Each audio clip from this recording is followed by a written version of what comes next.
Le Premier ministre japonais Fumio Kishida, reçu à Washington en grande pompe par Joe Biden, le président des États-Unis, a parlé d'une alliance indestructible entre les deux pays. Le chef de la Maison-Blanche a aussi annoncé à cette occasion que les États-Unis, le Japon, mais aussi l'Australie allaient lancer un système commun de défense aérienne. Avec nous pour y voir plus clair, Slimane Zeguidour, notre éditorialiste. Bonsoir Slimane. Bonsoir. Il s'agit, selon les propres mots de Joe Biden, de l'évolution la plus importante des alliances dans la région depuis la fin de la guerre froide. Alors pourquoi cette stratégie ?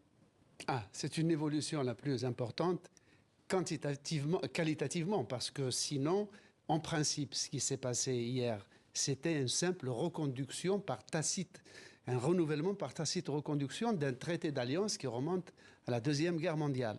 Donc ce qui fait événement, c'est la façon dont les Américains et les Japonais l'ont présenté. Vous le disiez, ils l'ont reçu en grande pompe avec faste, et tout ça assorti de discours qui sont autant de coups de canif adressés à Pékin, notamment quand les Américains disent que ce qui s'est produit entre la Russie et l'Ukraine ne pourrait pas se produire en Asie. C'est-à-dire que la Chine ne pourrait pas se permettre, selon les Américains, via Taïwan, ce que les Russes se sont permis avec l'Ukraine.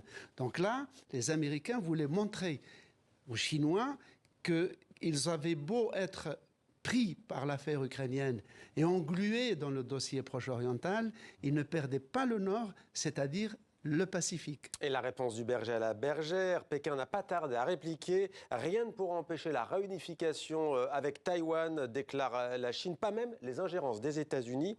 Xi Jinping, le président, a d'ailleurs reçu à Pékin l'ancien président taïwanais Mi Yingzhu, partisan d'un apaisement entre les deux pays. Oui, la Chine joue sur du velours. C'est le minimum qu'elle pouvait faire. Et n'oublions pas, on est dans la rhétorique.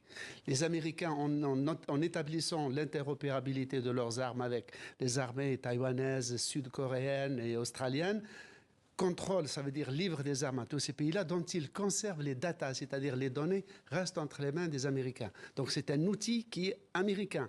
Les Chinois, eux, tablent sur la durée, sur la démographie, sur la prospérité économique et aussi sur le fait que les Américains, le point faible de Taïwan, c'est que les Américains, comme tous les Occidentaux, ne reconnaissent pas Taïwan comme un État souverain membre de l'ONU. Ils partent du principe d'une seule Chine. C'est-à-dire que conceptuellement, déjà, il y a comme une acceptation symbolique que Taïwan n'est pas destiné à rester un État éternellement indépendant. Merci Slimane pour cet éclairage.